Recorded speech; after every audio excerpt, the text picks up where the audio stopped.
Parfait. Alors, bonjour à tous. Merci d'être présent à cette présentation sur la troisième génération blockchain. Je suis Quentin Kaila, analyste en informatique donc chez Cofomo, et je joue le rôle de Scrum Master et d'architecte fonctionnel à la RAMQ. Alors, je suis membre aussi du GIAS, puis je m'occupe de... vous pouvez me retrouver sur les différents réseaux sociaux, LinkedIn, Facebook, Twitter, tout ça. Et j'ai également deux chaînes YouTube sur lesquelles je mets du matériel au niveau de la blockchain. Donc, Blockchain Québec, qui présente surtout les présentations sur la conférence blockchain qu'on a fait en partenariat avec l'Université Laval en octobre dernier. Et j'ai un podcast aussi. Donc, le podcast est sur Cardano, qui est la troisième génération blockchain que je vais vous présenter actuellement. Alors, la blockchain, commençons par le début. C'est quoi la blockchain? Je vous ai mis une définition là de l'Office de langue française. Mais ma définition de la blockchain, c'est une base de données qui est distribuée sur un réseau pair à pair. Alors, pourquoi la blockchain est une base de données distribuée, décentralisée? C'est tout simplement parce que chacun des ordinateurs sur le réseau de la blockchain va avoir une copie de la blockchain.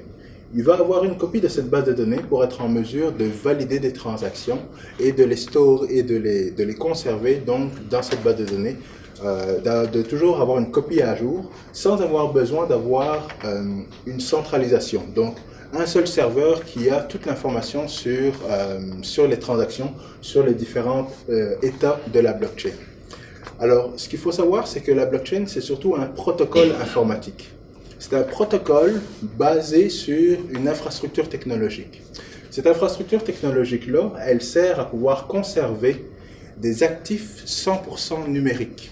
Alors, un actif 100% numérique, pour vous imaginer un peu, c'est l'équivalent d'une photo.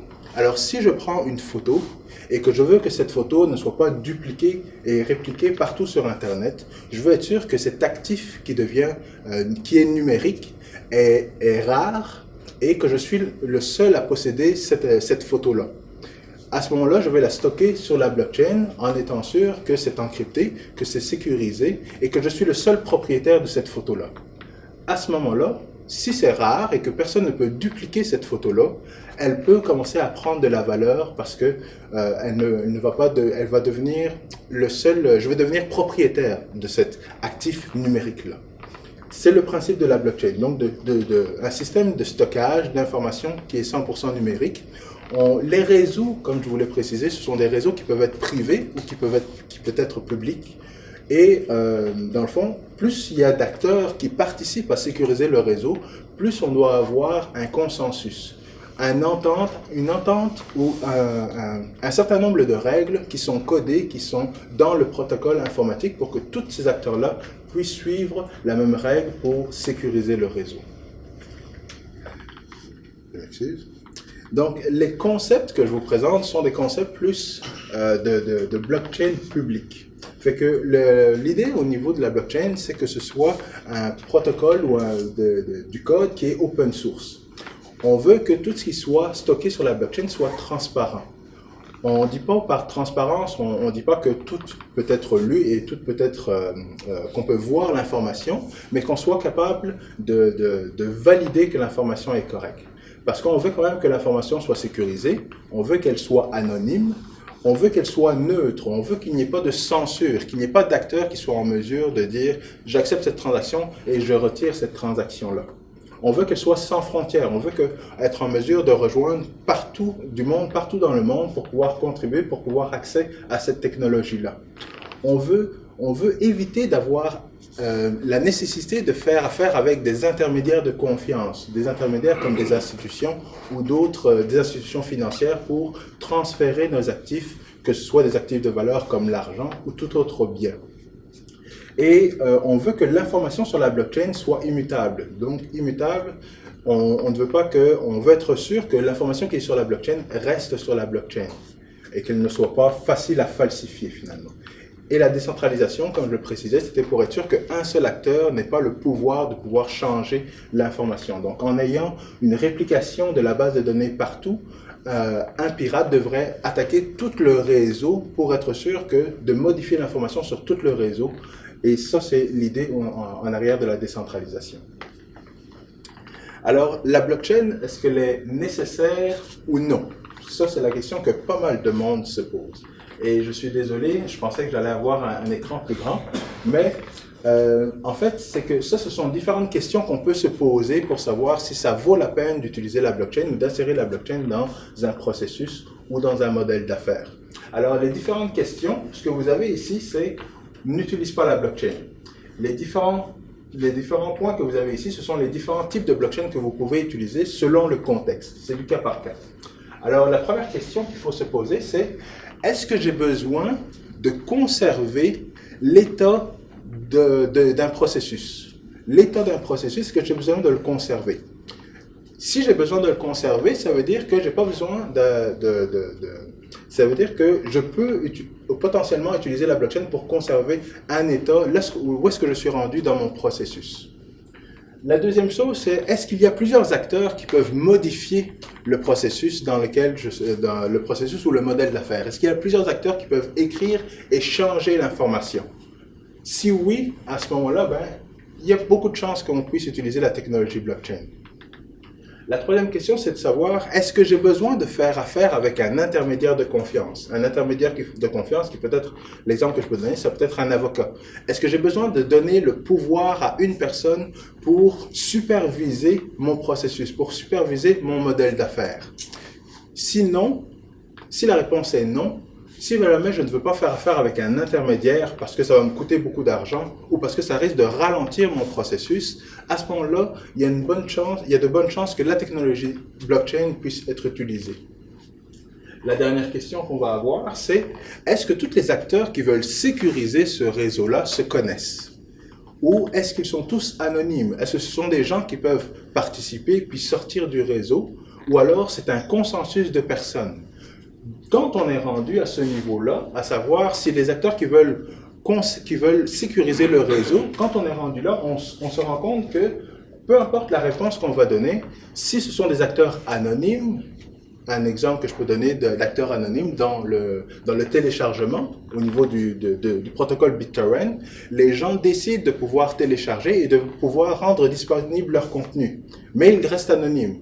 À ce moment-là, on va parler d'une blockchain qui est publique.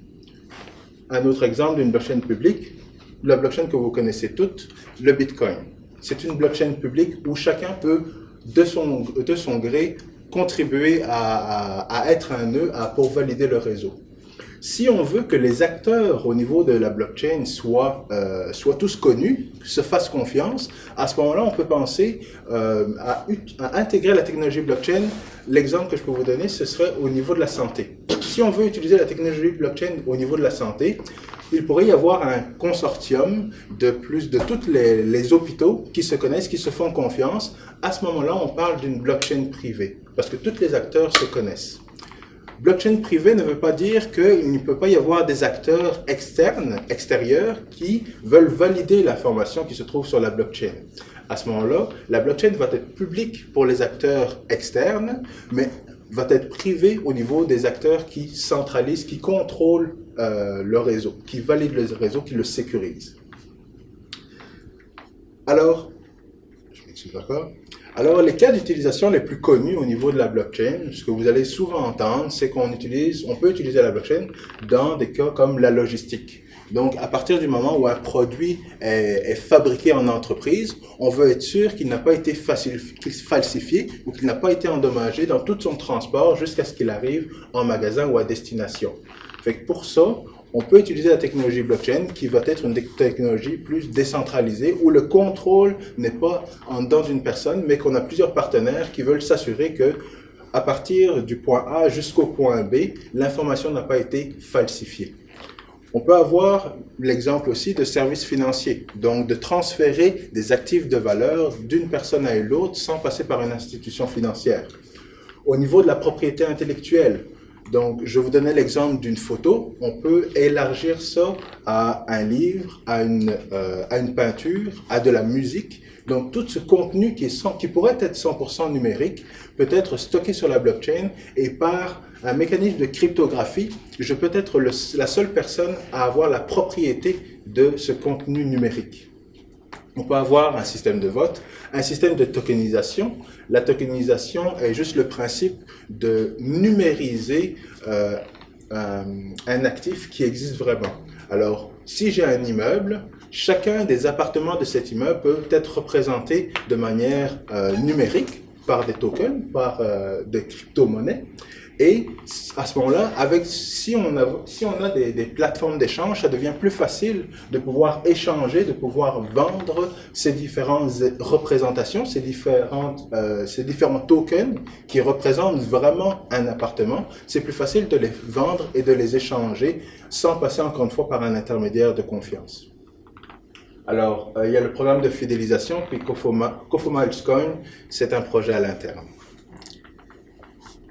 Alors, avant d'aller trop loin à se demander qu'est-ce qu'on peut faire, puis quels sont les différents use cases qui peuvent être faits au niveau de la blockchain, on va se poser quand même la question à savoir c'est quoi la première génération? Comment on est rendu à vouloir développer une troisième génération de blockchain? Eh bien, la première génération, vous le savez, c'est le Bitcoin. Alors, le Bitcoin, ce que le Bitcoin voulait réaliser, c'était de créer une monnaie décentralisée. Un genre de token qui serait rare, un token numérique ou un actif numérique de valeur qui serait rare et qui serait facile à échanger sans avoir besoin de passer encore une fois par un intermédiaire. On voulait être en mesure de créer une plateforme sur laquelle Alice pourrait envoyer de l'argent à Bob sans passer par un système financier ou une institution financière. Alors, comme je vous le précisais, la blockchain est un protocole. Bitcoin est un protocole informatique. C'est un mécanisme informatique qui est fait pour pouvoir transférer de la valeur d'une personne à une autre. Et ce n'est pas une toute nouvelle idée. C'est une idée qui date quand même de plusieurs années. Et il y a eu beaucoup d'essais à créer justement une plateforme comme ça, un protocole comme ça. Seulement, l'idée d'avoir une transaction d'une personne à une autre, c'est pas aussi simple que ça. Bernard Robitaille, le patron de Cofomo Québec, me fait des transactions. Il me paye un salaire. Il fait une transaction, mais il fait une transaction avec des notions de concepts, des concepts de conditions et de termes. Je vais te payer ton salaire si jamais tu fais ton 35 heures de travail chez un client. L'idée d'implanter ou de faire évoluer la plateforme Bitcoin en insérant des termes et des conditions était difficile à faire sur cette plateforme-là. On arrivait à la limite de la première génération de blockchain. C'est pour ça qu'il a fallu y avoir une deuxième génération qui est Ethereum. Ethereum a apporté le concept de contrat intelligent, le concept de dynamiser des transactions en mettant des termes et des conditions. Donc, je t'envoie de l'argent si jamais tu répares ma voiture, si jamais tu ranges ta chambre, et ainsi de suite. Alors, Ethereum et le concept de contrat intelligent fait en sorte de dynamiser les transactions, un petit peu comme quand le JavaScript est arrivé dans le monde du web. Au départ, on avait des pages qui étaient pas mal statiques, avec juste du texte, des photos et quelques petites animations. Après ça, le JavaScript a permis de dynamiser le tout, d'améliorer l'expérience utilisateur. On a pu avoir des sites comme Facebook, Google et YouTube grâce au JavaScript. Et c'est ce qu'Ethereum a fait. Donc, Ethereum a amené un langage de programmation qui a permis d'implanter ces termes et ces conditions-là. Un langage de programmation qui a été créé aux fins de pouvoir créer des contrats intelligents. Seulement, on est arrivé à un point, à la limite de cette deuxième génération de blockchain. Les problèmes qu'on a actuellement avec cette génération-là, c'est qu'on a des problèmes de performance. Fait que vous entendez souvent que la blockchain, c'est lent. On n'est pas capable d'avoir un gros taux de performance pour impliquer les entreprises, les grosses entreprises ou même la population ou d'autres modèles d'affaires. On a un problème au niveau de l'expérience utilisateur, l'expérience de développeur, excusez-moi. Et que l'expérience développeur, ça veut dire que le nouveau langage qui a été créé, eh bien, c'est un nouveau langage. Il n'y a pas encore assez de documentation pour, lorsqu'on se bute à un problème, savoir qu'est-ce qu'on peut faire par rapport à ce problème-là. Il y a un problème au niveau de la gouvernance. Les blockchains, généralement, ce sont des logiciels open source et il y a de la décentralisation. Ça veut dire qu'il n'y a pas une entité qui va pousser ces décisions vers le bas. Ce sont des communautés qui doivent gérer les différentes décisions pour amener la plateforme d'un côté ou l'améliorer de l'autre côté. Donc, il faut gérer tout ce monde-là de manière décentralisée, ce qui n'a jamais été fait avant. Alors, la troisième génération de blockchain est le projet Cardano, dans le fond. Ce projet-là veut répondre à ces différentes problématiques-là. La problématique de performance, améliorer la performance pour amener beaucoup plus de monde à utiliser la technologie blockchain. Un problème d'interopérabilité, de s'assurer que les différentes blockchains soient capables de communiquer entre elles et de communiquer avec les systèmes actuels, les systèmes traditionnels. Et le troisième problème qu'ils veulent solutionner est un problème d'entretien et d'évolution. Donc, s'assurer que les nouveaux systèmes qui utiliseront la blockchain soient en mesure de continuer à évoluer et d'être entretenus. Alors, ils veulent répondre à ces trois problèmes-là avec deux concepts qui sont des concepts très intéressants. Le premier concept, c'est d'utiliser l'évaluation par les pairs. Donc, d'engager les universités d'avoir un niveau académique de recherche et de développement pour s'assurer que le développement est fait de la bonne manière. C'est pas des développeurs qui se mettent à coder et qui se disent en cours de route, est-ce qu'on est en train de coder la bonne affaire? Non, il y a un processus d'analyse qui doit être fait avant. Il y a de la réflexion qui doit être faite pour s'assurer que lorsque je veux implémenter mon code, que mon code a été revu par des experts, que j'ai été challengé. Donc, ils vont aller à des conférences, ils vont publier des articles scientifiques et ils vont attendre du feedback de la communauté. Et la communauté, c'est pas la communauté informaticienne, ce sont des communautés de cryptographie, des communautés des mathématiciens. Ça va être des professeurs ayant un PhD qui vont les confronter dans leurs différentes manières de résoudre ces différents problèmes. Une fois que la réflexion est faite, ils veulent introduire des outils d'ingénierie informatique pour s'assurer que ce qu'ils veulent développer, eh bien, ça a la même qualité que ce que la NASA développe ou ce que Boeing ou Bombardier développe. Les simulateurs de vol qui sont faits par Bombardier et par Boeing, si le simulateur ne fait pas ce qu'il est censé faire, lorsque l'avion est en vol, on risque d'avoir des problèmes et on risque d'avoir des pertes humaines. Ce qu'on veut faire et ce que Cardano veut faire, c'est de s'assurer que le code fait ce qu'il est censé faire. Et pour s'assurer de faire ça, on veut avoir un haut niveau de qualité du code. Donc, utiliser des outils qui s'assurent que le pont entre l'analyse et le développement soit très rétréci. Pour être sûr que le nombre de chances qu'il y ait des erreurs lorsqu'on veut créer des applications utilisant ces plateformes-là soit le plus minime possible. Alors, si on creuse un petit peu au niveau de la performance, on peut penser que la performance, c'est juste le nombre de transactions par seconde.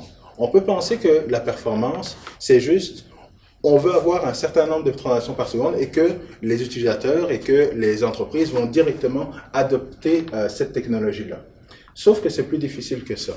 Oui, il y a le terme de transactions par seconde, mais il y a également le réseau. Comme je vous le disais, la blockchain, c'est un réseau. Et si l'information n'est pas capable de voyager sur le réseau, si le réseau est saturé, la performance n'y est pas. Donc, au niveau de la performance, vous entendez souvent que Bitcoin n'est pas capable de rivaliser avec des concurrents comme Visa, Mastercard, PayPal, etc. La vérité, c'est que Bitcoin ne veut pas concurrencer ces systèmes-là. OK? Bitcoin est un protocole informatique de base. C'est la première génération et les Visa, les Mastercard, etc. sont des générations beaucoup plus avancées que le système bancaire. C'est pour ça qu'on les utilise justement. Parce que faire une transaction bancaire est beaucoup plus lente que d'utiliser Visa ou Mastercard pour payer quelqu'un. Donc, au niveau du protocole, ça prend des protocoles pour s'assurer que le nombre de transactions par seconde qui peut être effectué soit rapide. Et le protocole qui est développé dans le projet Cardano est un protocole qui est à la base sécuritaire.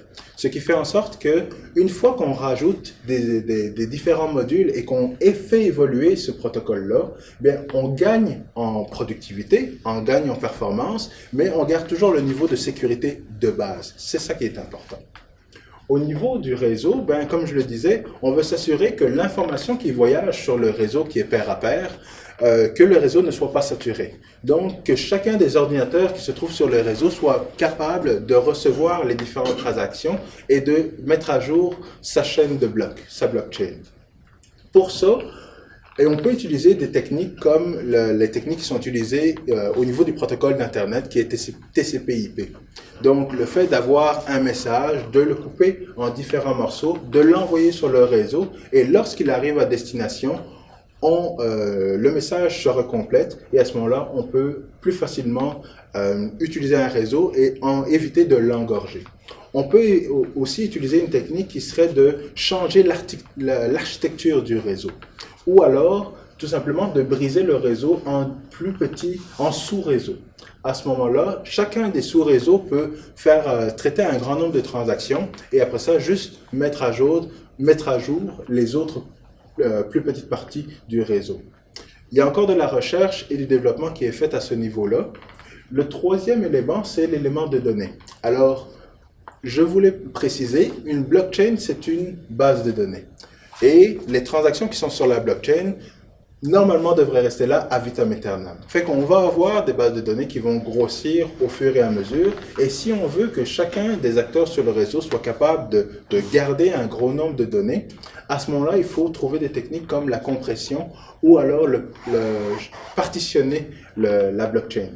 La partitionner, puis la répartir sur le réseau. Encore une fois, se baser sur des protocoles qui fonctionnent très très bien, comme le protocole BitTorrent. Alors, BitTorrent, au lieu d'avoir le gros fichier sur un ordinateur, eh bien, vous allez avoir le fichier sur le réseau et vous allez aller chercher des parties d'informations. Mais vous êtes sûr, en fin de compte, que quand vous avez le fichier au complet, que le fichier est vraiment le bon fichier, qu'il fonctionne.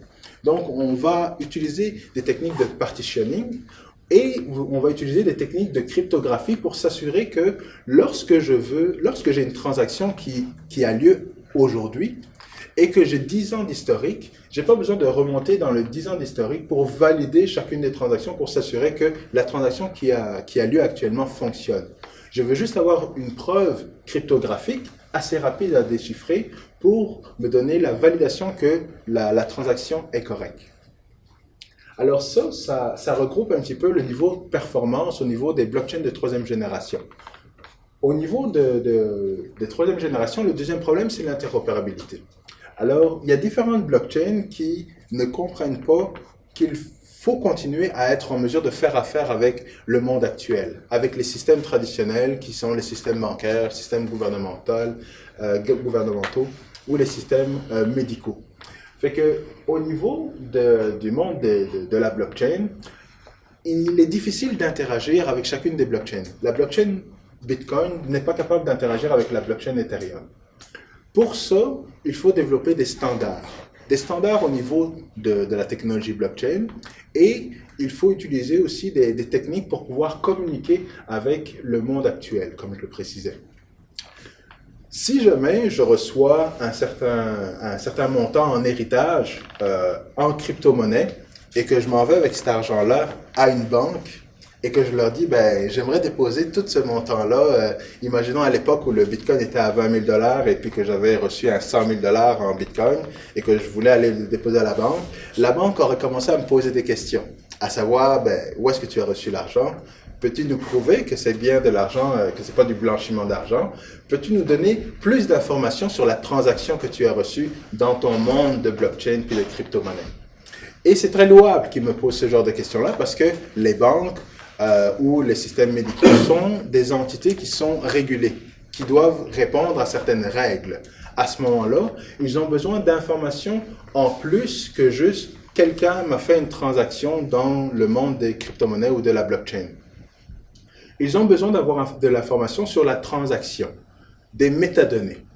Et ça, dans le monde de la blockchain, qui est transparent mais anonyme, ce n'est pas encore bien fait pour pouvoir ajouter ce genre d'informations-là. Alors, au niveau, comme je vous le disais, de l'interaction au niveau de la blockchain, il faut développer des standards et il y a des standards qui sont proposés actuellement. Et il faut les intégrer et penser à tout ça.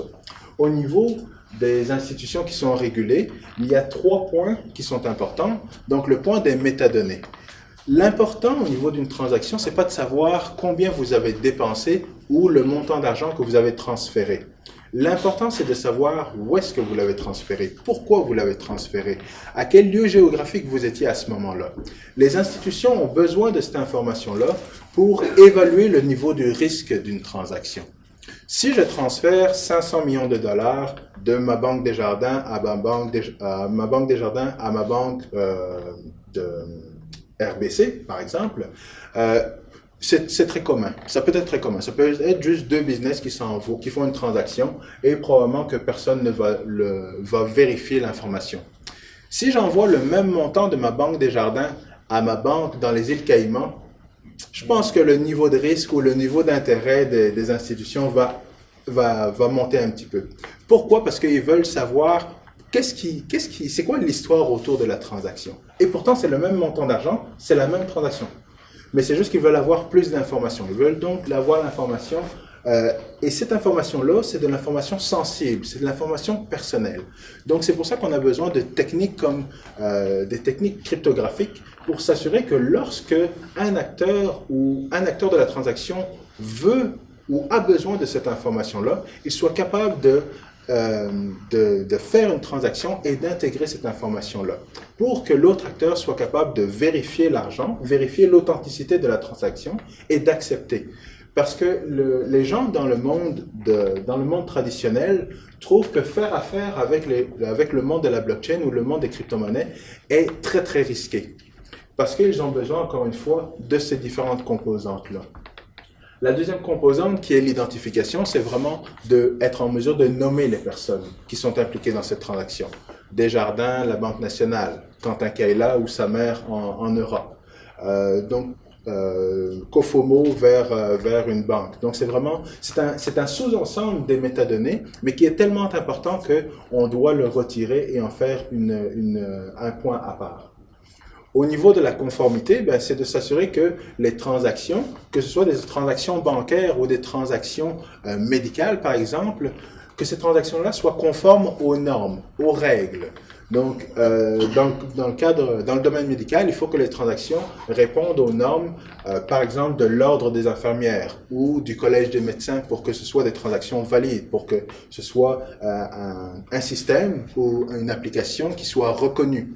Dans le monde financier, ça peut être des conformités aux normes du blanchiment d'argent, du financement terroriste ou d'avoir assez d'informations sur ses clients.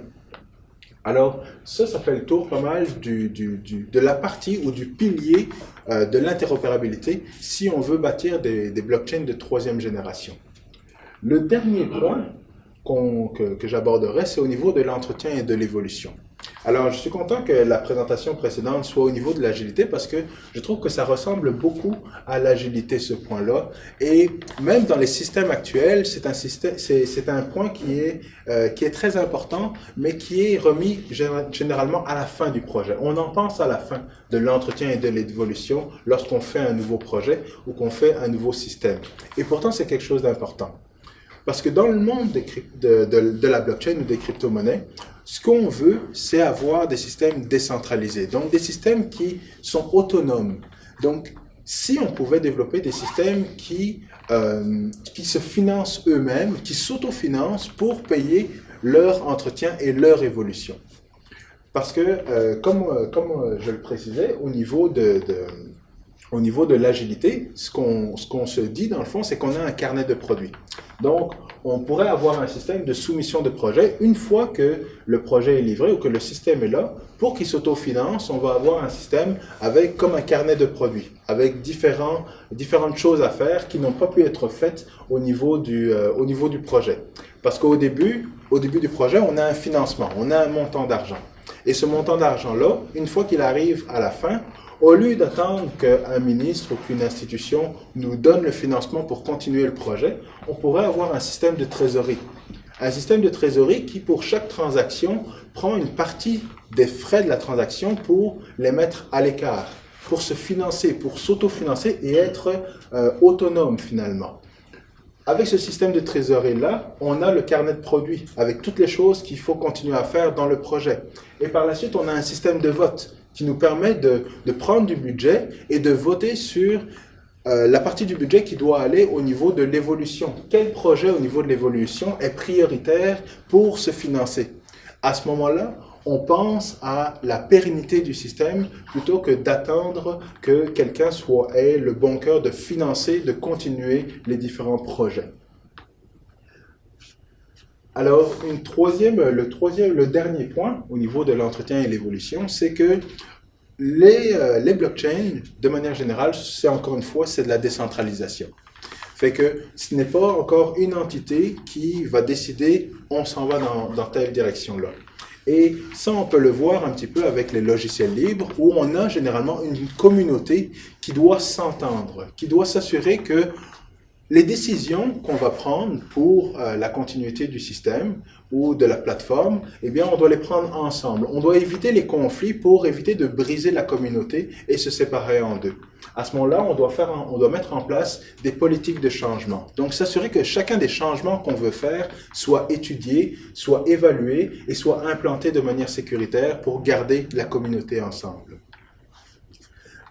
Alors, ce qu'on peut s'attendre pour 2020, pour 2019 et 2020 au niveau du développement de la blockchain, eh bien, ce sont des différents points. Au niveau du projet Cardano, on a donc les blockchains pour entreprises. Parce que, comme je vous le précisais au départ, les blockchains ne seront pas juste publics. Il y aura encore quand même des entreprises qui préféreront avoir des blockchains privés et qui ont les mêmes concepts, dans le fond, que les blockchains publics. Fait qu'on le vit actuellement, il y a certaines entreprises qui sont 100% logiciels libres, certains ministères aussi qui le sont 100%, et pourtant il y a d'autres ministères ou d'autres entreprises qui vont quand même conserver les plateformes de Microsoft. Fait qu'il faut être en mesure d'offrir le même service finalement pour des clientèles différentes. On va aussi avoir des plateformes qui vont être plus spécialisées, des plateformes qui vont être spécialisées au niveau pour faire du développement plus financier, le développement au niveau des fintech, ou du développement plus au niveau médical, etc. On va aussi avoir des plateformes qui seront plus généralistes pour faire le projet qu'on veut faire spécifiquement. On va avoir de l'avancement au niveau de l'interopérabilité, donc des précisions sur savoir comment est-ce qu'on fait pour introduire de l'information sensible, de l'information personnelle, dans des transactions blockchain.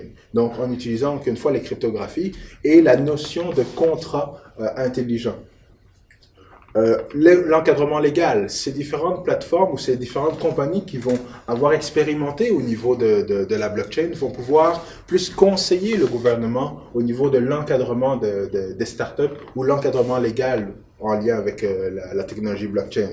On va avoir des interactions avec des choses qu'on connaît déjà, comme le DevOps, comme l'intelligence artificielle. On va avoir donc des crypto-monnaies qui seront plus stables avec l'adoption des banques. On le voit déjà actuellement au niveau de la banque américaine qui a adopté une crypto-monnaie interne, donc une crypto-monnaie qui va être stable, moins volatile, etc.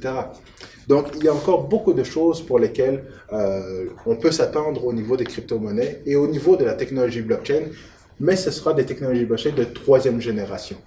Ça ne veut pas dire qu'il faut oublier les 2 premières générations, elles sont là comme référence, mais il y a encore beaucoup plus de cas d'utilisation qui vont arriver prochainement et de technologies et d'outils qui vont permettre à évoluer ces systèmes-là. La vraie question maintenant qu'il faut savoir, c'est sommes-nous prêts? Alors, je vais terminer là.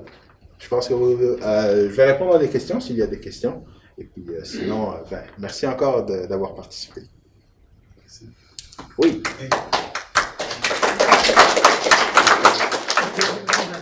Oui, vas-y Michel. On parlait de données distribuées, de système distribué. Comment on fait un aperçu comment on implémente une chaîne de blocs du côté systémique? Parce qu'on sait que tu n'as pas parlé des mineurs, par exemple, là, qui eux autres s'occupent plus du volet encryption.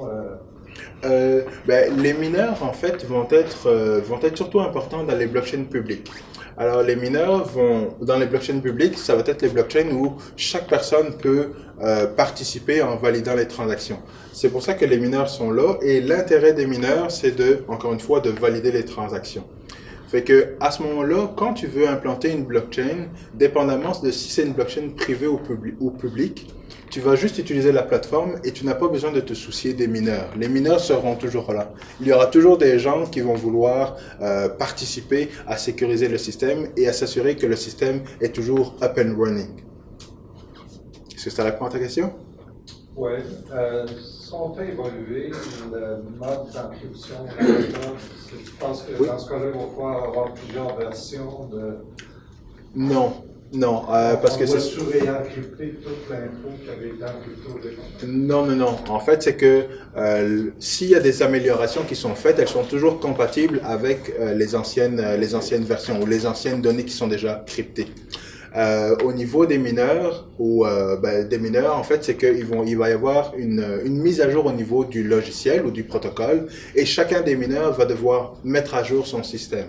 S'il ne le met pas à jour, à ce moment-là, il va être mis hors de ce consensus-là ou de ce protocole-là, et il va être tout seul à miner des choses qui ne fonctionnent plus. Fait que c'est lorsqu'il y a des mises à jour, c'est toute la communauté, c'est tous les acteurs qui doivent continuer à mettre à jour le système. Sinon, on voit des situations avec des splits. C'est que la blockchain se split en deux, et puis il y a une gang qui va continuer à valider des transactions pour une autre blockchain, et la blockchain principale qui va continuer à fonctionner, puis à sécuriser dans le fond les systèmes. Fait que c'est ce que je mentionnais dans le fond lorsque au niveau de l'entretien et l'évolution, c'est qu'on veut s'assurer que toute la communauté s'entend sur l'évolution du système pour mettre à jour la plateforme ou mettre à jour l'infrastructure. Parce que si il y a un grand nombre de personnes qui se disent nous on n'accepte pas la mise à jour, à ce moment-là il y a le système qui se split en deux. Et là, il peut y avoir des problèmes au niveau des blockchains privées. Ce que je parle, c'est vraiment au niveau des blockchains privées. Et qu'au niveau ce dont je parle est vraiment au niveau des blockchains publiques. Au niveau des blockchains privées, c'est un groupe de personnes qui se connaissent. Fait que c'est un groupe de banques, puis eux s'entendent pour se dire, à partir d'aujourd'hui, on met à jour le système, puis on continue de valider les transactions selon les mises à jour. Oui, Marc. Ça prend toujours un peu dans le message. Oui, vas-y, pas de problème. Je vais quand même te poser une question qui est quand même assez d'actualité. Oui. L'empreinte écologique du blockchain est quand même assez importante. Est-ce que dans la communauté, on a une préoccupation face à ça, parce que ça devient la méthode dans le pied de la technologie? Oui. Alors, ce qu'il faut comprendre par rapport à ça, c'est que pour être sûr que le système est sécuritaire et pour être sûr que cette première génération fonctionne bien, c'était le prix à payer. Alors, c'était le prix à payer et la manière de s'assurer que les gens, si dans le fond, si ça ne coûtait pas beaucoup d'argent ou si ça ne demandait pas beaucoup d'énergie de devoir valider les transactions, à ce moment-là, les gens n'auraient pas vraiment d'intérêt. Mais lorsque tu sais que, et ça, je n'accepte pas ou je ne vais pas dans le sens de dire oui, il faut que ce soit comme ça, il faut que ça reste comme ça. J'essaie juste d'expliquer que dans le fond, ça coûte beaucoup d'argent, donc si ça te coûte beaucoup d'argent, tu vas vouloir faire en sorte d'avoir un bon retour sur investissement. Fait que c'est l'idée en arrière d'utiliser beaucoup d'énergie dans certaines blockchains. Maintenant, il y a d'autres blockchains, dont la blockchain dont je parlais, qui est Cardano, qui s'en vont vers d'autres systèmes, qui n'utilisent pas la consommation d'énergie comme garantie que le système est sécuritaire, mais vont utiliser d'autres mécanismes qui sont plus avancés. C'est pour ça qu'il y a ce concept d'innovation et ce concept de génération. La première génération consommait beaucoup d'énergie. La deuxième génération en consomme encore moins et la troisième génération en consomme quasiment pas. Seulement, on n'entend pas parler de cette troisième génération parce que la première est encore très d'actualité, comme tu le précises. Mais oui, il y a, au niveau de la communauté blockchain, il y a toujours cette notion de oui, on consomme beaucoup plus d'énergie que certains pays dans le monde. Et est-ce que c'est normal? Non. Mais c'est le prix à payer dans le fond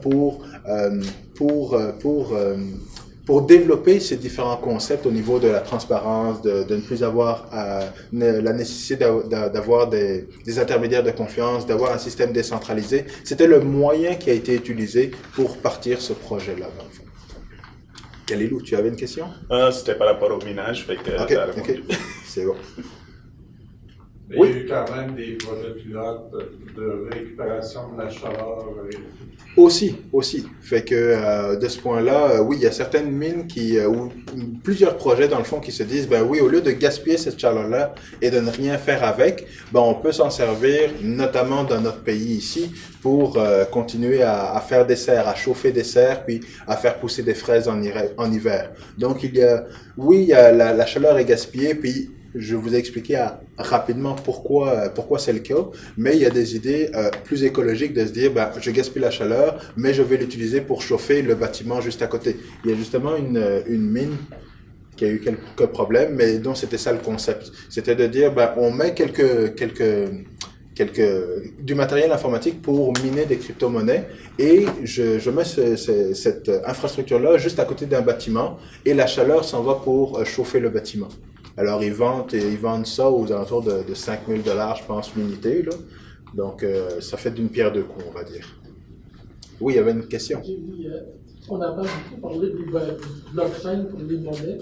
Oui. Ça peut être utilisé aussi pour la traçabilité, tout ça. Oui. Dans le futur, dans quel domaine que vous croyez que le blockchain va avoir le plus d'ampleur? Est-ce que c'est la monnaie et les autres, ça va être moins d'ampleur ou ça va pouvoir également? Ben, ça, c'est une bonne question, puis merci de la poser. Alors, oui, il y a beaucoup d'emphase qui est mis dans les systèmes financiers, pour améliorer les systèmes financiers, et ça, je pense que ce sera toujours un cas d'utilisation qui sera majeur dans les prochaines années. Maintenant, le fait de savoir qu'est-ce qui va être tendance ou plus tendance dans le futur, ben, c'est un petit peu difficile de répondre. Et la raison pour laquelle c'est difficile de répondre, c'est parce que au début, et c'est un comparatif qu'on entend souvent, au début de l'Internet, on se disait, bon, ben, qu'est-ce que l'Internet va pouvoir faire dans le futur? La réponse est qu'on ne le sait pas. Parce qu'on est stocké dans le présent. On est stocké sur des problèmes qui sont dans le présent, qui sont actuellement. Sauf que au début de l'Internet, on n'était pas capable de se dire, bon, ben, ce serait intéressant d'avoir des personnes qui se filment sur YouTube et qui parlent de je sais pas trop quoi, ou qui sont des reporters sur YouTube et tout ça. Au début de l'Internet, on n'était pas rendu là dans le développement de qu'est-ce qui peut arriver. Au début quand les voitures sont arrivées sur le marché, bien, il y avait encore des chevaux qui étaient là et on se disait pas, bon, ben, ce serait intéressant de se dire que maintenant qu'il y a la voiture, on va faire des bus qui vont pouvoir transporter un certain nombre de gens. Je ne sais pas si vous comprenez ce que je veux dire, c'est que c'est difficile de se dire actuellement, dans le contexte actuel, à quoi cette technologie va être bonne dans le futur. On a des pistes de solutions et des cas d'utilisation que je vous mentionnais au niveau de la traçabilité, au niveau des assurances puis tout ça. Fait que dans une nouvelle technologie comme ça, c'est toujours important d'innover, d'essayer, de se dire, bon, ben, OK, on prend cette technologie-là, on a un modèle d'affaires et on essaie de faire appliquer ce modèle d'affaires-là. Ce qu'on veut, c'est de dire, bon, ben, j'ai plus besoin. Non, c'est pas de se dire, j'ai plus besoin, mais c'est de se dire, je veux améliorer le travail de ces intermédiaires de confiance. Un notaire, par exemple. Un notaire, au processus d'achat de maison, il a beaucoup de documentation qu'il doit stocker lui-même. Et donc, la transaction d'achat d'une maison doit passer par un notaire, doit passer par un conseiller financier, doit passer par différents acteurs. Pourquoi ne pas avoir un protocole qui couvrirait l'ensemble du processus d'achat de maison, qui automatiserait le transfert d'argent et avec les contrats intelligents, ben, le notaire aurait juste besoin d'avoir une signature numérique au lieu de tous se rencontrer autour de la table du notaire un dimanche matin et de tous signer les contrats à la main pour qu'ils soient stockés de manière papier, physique, dans une filière. Pourquoi ne rendre pas ça tout automatique, tout numérisé? Alors, ce sont des idées qui sont potentiellement, mais encore une fois, c'est juste dans un contexte actuel. Je sais que le processus d'acheter une maison est un processus coûteux, un processus long, un processus qui coûte beaucoup, qui coûte du papier. Mais est-ce que dans 5 ans ou dans 3 ans, ce sera encore le cas? On ne peut pas le savoir, malheureusement. Fait que c'est vraiment essai-erreur et de se dire que c'est une nouvelle technologie, il y a beaucoup de potentiel et il faut explorer le potentiel qu'on peut faire avec cette technologie-là. C'est bon? Avez-vous faim? Merci beaucoup.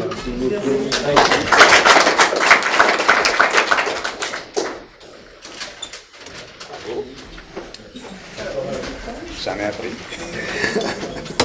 Je vois que il y a beaucoup de projets. Tu deviens bien meilleur. Ben, merci. Salut. Ça va bien?